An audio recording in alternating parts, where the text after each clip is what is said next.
ଭଞ୍ଜନଗରଠାରେ ଉପଖଣ୍ଡସ୍ତରୀୟ 75ତମ ଗଣତନ୍ତ୍ର ଦିବସ ପାଳନ ହୋଇଯାଇଛି। ଉପଜିଲ୍ଲାପାଳ ଅନିଲ କୁମାର ସେଠୀ ମୁଖ୍ୟ ଅତିଥି ଭାବେ ଯୋଗଦେଇ ଜାତୀୟ ପତାକା ଉତ୍ତୋଳନ କରିଥିଲେ।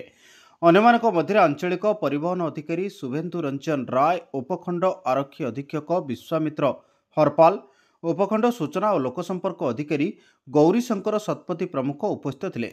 ସେହିପରି ଭଞ୍ଜନଗର ଅଟୋ ଚାଳକ ସଂଘ, ସ୍ୱାମୀ ବିବେକାନନ୍ଦ ବିଦ୍ୟାଳୟ, ବରିଷ୍ଠ ନାଗରିକ ମଞ୍ଚ ଓ ଭଞ୍ଜନଗର ପ୍ରେସ୍ କ୍ଲବଠାରେ ଗଣତନ୍ତ୍ର ଦିବସ ପାଳନ ହୋଇଛି। ଛାତ୍ରଛାତ୍ରୀମାନଙ୍କ ଦ୍ୱାରା ଚିତ୍ତାକର୍ଷକ ପ୍ୟାରେଡ୍ ଦର୍ଶକଙ୍କୁ ଆକର୍ଷଣ କରିଥିଲା।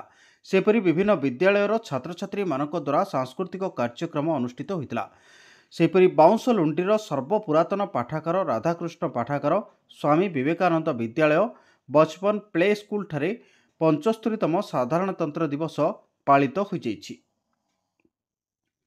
ଭଞ୍ଜନଗରରୁ ପୁରୁଷୋତ୍ତମ ମହାପାତ୍ରଙ୍କ ରିପୋର୍ଟ, ତେଜ ଓଡ଼ିଶା।